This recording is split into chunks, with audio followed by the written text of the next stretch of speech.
In model theory, a branch of mathematical logic, a theory is categorical if it has exactly one model of cardinality kappa up to isomorphism. Morley's categoricity theorem is a theorem of Michael D. Morley which states that if a first-order theory in a countable language is categorical in some uncountable cardinality, then it is categorical in all uncountable cardinalities. Sahar and Scheller extended Morley's theorem to uncountable languages. If the language has cardinality kappa and a theory is categorical in some uncountable cardinal greater than or equal to kappa, then it is categorical in all cardinalities greater than kappa. History and motivation. Oswald Veblen in 1904 defined a theory to be categorical if all of its models are isomorphic. It follows from the definition above and the Lowenheim-Skolem theorem that any first-order theory with a model of infinite cardinality cannot be categorical. One is then immediately led to the more subtle notion of categoricity, which asks, for which cardinals kappa is there exactly one model of cardinality kappa of the given theory T up to isomorphism? This is a deep question, and significant progress was only made in 1954 when Jerzy Los noticed that, at least for complete theories T over countable languages with at least one infinite model, he could only find three ways for T to be categorical at some kappa. T is totally categorical, i.e., T is categorical for all infinite cardinals kappa. T is uncountably categorical, i.e., T is categorical if and only if kappa is an uncountable cardinal. T is countably categorical, i.e., T is categorical if and only if kappa is a countable cardinal. In other words, he observed that, in all the cases he could think of, categoricity at any one uncountable cardinal implied categoricity at all other uncountable cardinals. This observation spurred a great amount of research into the 1960s,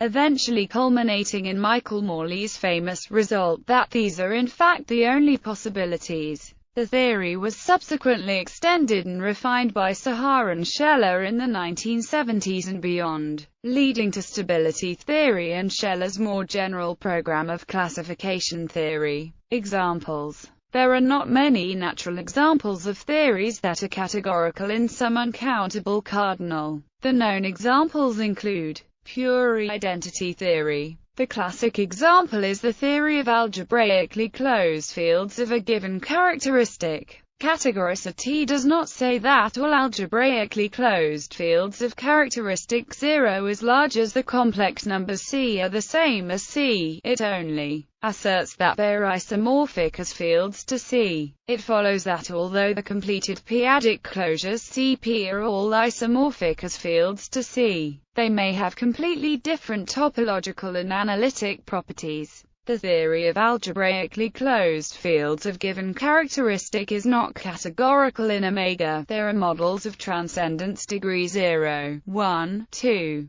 omega, vector spaces over a given countable field. This includes abelian groups of given prime exponent and divisible torsion-free abelian groups. The theory of the set of natural numbers with a successor function. There are also examples of theories that are categorical in omega, but not categorical in uncountable cardinals. The simplest example is the theory of an equivalence relation with exactly two equivalence classes, both of which are infinite. Another example is the theory of dense linear orders with no endpoints. Cantor proved that any such countable linear order is isomorphic to the rational numbers. Any theory T categorical in some infinite cardinal kappa is very close to being complete. More precisely, the Losvort test states that if a satisfiable theory has no finite models and is categorical in some infinite cardinal kappa at least equal to the cardinality of its language, then the theory is complete. The reason is that all infinite models are equivalent to some model of cardinal kappa by the Lowenheim-Skolem theorem, and so are all equivalent as the theory is categorical in kappa. Therefore the theory is complete as all models are equivalent. The assumption that the theory have no finite models is necessary.